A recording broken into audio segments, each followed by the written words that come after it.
Hello दोस्तों, नमस्कार। मैं सुनीता तिवारी आपका सुनीता स्टूडियो में स्वागत करती हूँ। तो दोस्तों, आज हम सुनाएंगे आपको विष्णु स्तुति। ये विष्णु स्तुति जो है थर्सडे को की जाती है। हाँ, उस दिन पीले कपड़े पहन के, पीले वस्त्र पहन के आप लोग विष्णु भगवान की स्तुति कर सकते हैं। तो आपके घर में धन धान और खुशियाँ बनी रहेंगी। तो चलो शुरू करते हैं। वैसे तो आज मैं ढोलक के साथ करूँ, लेकिन आप लोग वैसे भी कर सकते हैं, ऐसे ताली बजा के इस तरह से। और नहीं तो मैं आज तो ढोलक के साथ गाऊंगी। मेरा भी ढोलक बजाने का मन होने लगा, क्योंकि वैसे अच्छी नहीं लगती संगीत। ठीक है दोस्तों, तो शुरू करते हैं।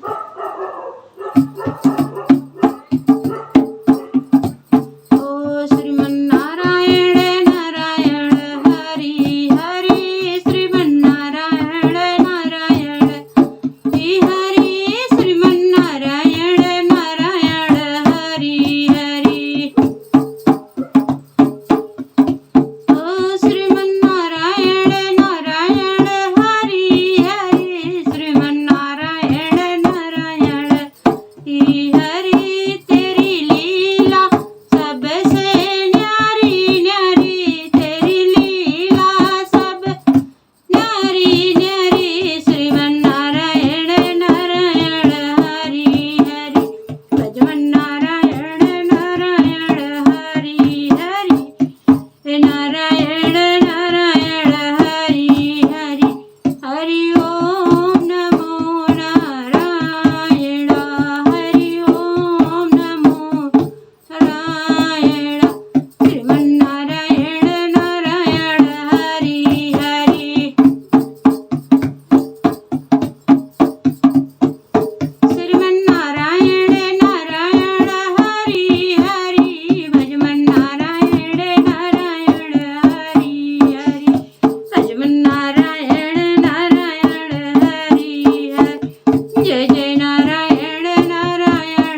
धन्यवाद दोस्तों। Thank you for watching.